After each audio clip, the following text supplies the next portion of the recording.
Okay, so Hollow Knight. There's something about this game that feels different from other indie Metroidvanias, and I've been trying to figure out why. Like on the surface, it's pretty straightforward. Explore, get abilities, backtrack, fight bosses, standard stuff. But the more you sit with it, the more you realize Team Cherry was pulling from some genuinely weird places to make this thing work. So let me walk through what they borrowed, what they changed, and why it matters. Because this isn't just, we liked Dark Souls so we made it 2D.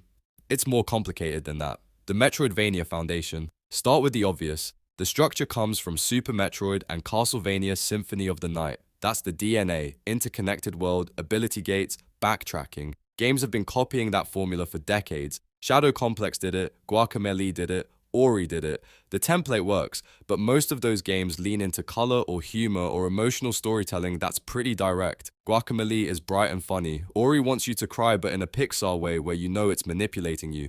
They're trying to make you feel specific things at specific times. Hollow Knight doesn't do that. The inspiration it takes from those games is purely mechanical. The tone, that's coming from somewhere else entirely. They stripped out the safety, made it quiet, melancholy. You're not bouncing around collecting power-ups to upbeat music. You're descending into a tomb and the game barely acknowledges you're there. That's the creative liberty they took with the Metroidvania formula. Keep the skeleton, replace the soul with something heavier. Ghibli bugs, but tragic. Everyone points to Studio Ghibli, and yeah, it's definitely there. Nausicaa of the Valley of the Wind especially. That movie has poisoned jungles, giant insects, a fallen civilization, and this whole philosophy of nature being sacred even when it's dangerous. The insects aren't monsters, they're part of a cycle that humans broke.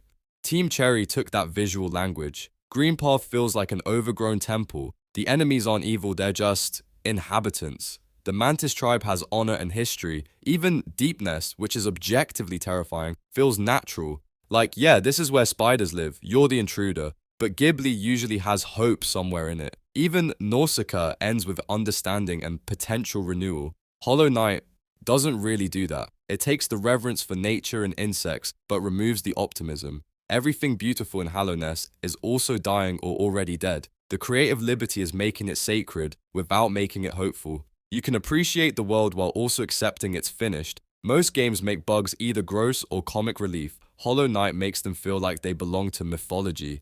That's not a normal choice.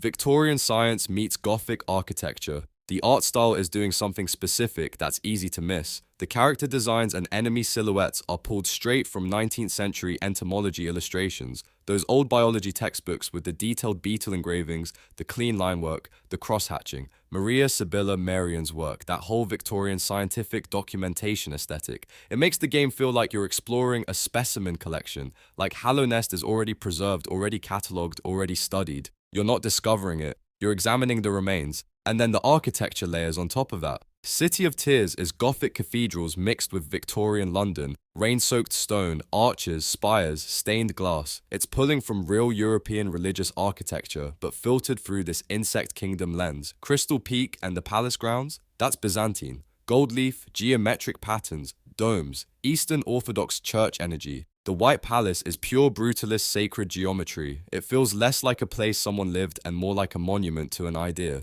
Team Cherry studied how religious spaces make you feel small, how they're designed for reflection, then they applied that to a 2D platformer about bugs with nail swords. The creative liberty is mashing historical architecture with cartoon insects and somehow making it coherent. It shouldn't work. Victorian entomology plus Byzantine churches plus Metroidvania gameplay sounds like a disaster on paper, but in practice, you're walking through the City of Tears and it genuinely feels like a holy space in decline. That's impressive.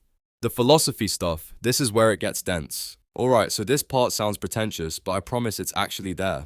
The underlying story of Hollow Knight is built on Gnostic philosophy. And I don't mean like vaguely inspired by, I mean the structure maps directly onto Gnostic cosmology. Quick version of Gnosticism, it's an ancient religious idea that the material world was created by a false god called the Demiurge. Not the real capital G god, just a lesser being who thinks he's in charge. The real divine is hidden, formless, beyond material existence. Salvation comes from rejecting the false light of the Demiurge and recognizing the truth of the void. Now look at Hollow Knight. The Pale King is the Demiurge. He created order, created the vessels, thought he was saving the kingdom, but he's not the ultimate power. The Radiance is the false light, the infection, the blinding presence that possesses minds. And the void is the real truth underneath everything, formless, silent, beyond the duality of light and dark. The game never explains this outright, it's just baked into the lore. The Pale King's whole plan was trapping the radiance, the false light, inside a hollow vessel. But the solution isn't defeating her with more light, it's embracing the void, becoming nothing. The true ending is you returning to the formless divine. That's textbook Gnostic theology. The Creative Liberty team Cherry took is never stating this explicitly. Most games would have an NPC dump exposition about the cosmology. Hollow Knight just lets it sit there in item descriptions and environmental details. You piece it together yourself or you don't. The game works either way. There's also Buddhist philosophy layered in. The infection is attachment, the cycle of suffering. The dreamers are clinging to an illusion. The true ending is released through self-annihilation, which is pretty close to the concept of nirvana. Hollow Nest is stuck in samsara, the cycle of death and rebirth, and the only way out is letting go completely. Again, none of this is spelled out. It's just there if you look for it. And if you don't look for it, the game still works as a sad bug adventure. Dark Souls without the ego. The storytelling structure is lifted directly from Dark Souls. Environmental storytelling, cryptic item descriptions, NPCs with tragic arcs that you only understand on a second playthrough. No cutscenes explaining the plot, no quest markers. You wander, you piece things together, you accept that you'll never fully understand everything. But Dark Souls has this grandiose tone.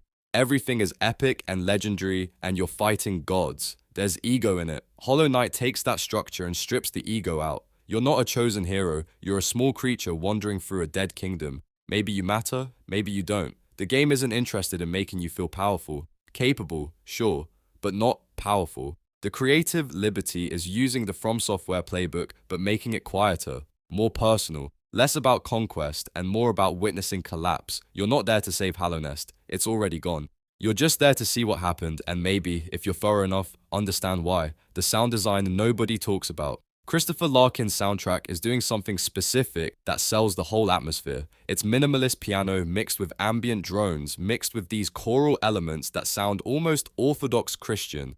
Not in a religious way, but in a sacred decay way. Most Metroidvania soundtracks are either energetic or mysterious.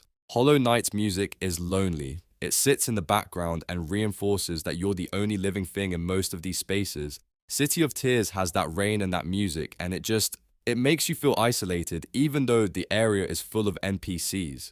The inspiration is probably games like Limbo or Inside for the minimalism, mixed with Bioshock's underwater melancholy, even though Hollow Nest isn't underwater. It just has that submerged feeling, like you're walking through a drowned world. The creative liberty is restraint. Larkin could have made big sweeping orchestral pieces. Instead, he made music that knows when to shut up. The silent rooms in the game, where there's no music at all, hit harder because of it. What they actually invented. Because look, none of this is wholly original. The Metroidvania structure existed. Ghibli did sad but beautiful nature decades ago. Gnostic philosophy is 2,000 years old. Gothic architecture is medieval. Victorian science illustration in 19th century. Dark Souls did cryptic environmental storytelling first. But nobody had combined all of it before. Nobody made a game about bugs that feels like a religious text. Nobody put Byzantine domes in a 2D platformer and had it work. Nobody took Gnostic cosmology and hid it inside a game about exploring a dead kingdom with a tiny sword. That's the genius of Hollow Knight. It's synthesis. Team Cherry looked at mythology, art history, game design, philosophy, and architecture, and they blended it into something that feels completely its own. The creative liberty they took was trusting that players would sit with the melancholy, that we'd explore a world with no hope of saving it and still find it meaningful. Most games are about power fantasies. Hollow Knight is about witnessing something beautiful that's already over, and somehow that's more affecting than most games that try way harder to make you feel things. They made emptiness feel sacred. In a medium built on giving players constant feedback and rewards, they made a game where half the time you're just walking in silence through ruins, and that's the point. That's why it hits different. Not because it borrowed from good sources, lots of games do that, but because it understood what made those sources work and rebuilt them into something that shouldn't exist but does. A game about bugs that feels like reading ancient poetry. That's the trick. That's what Team Cherry pulled off.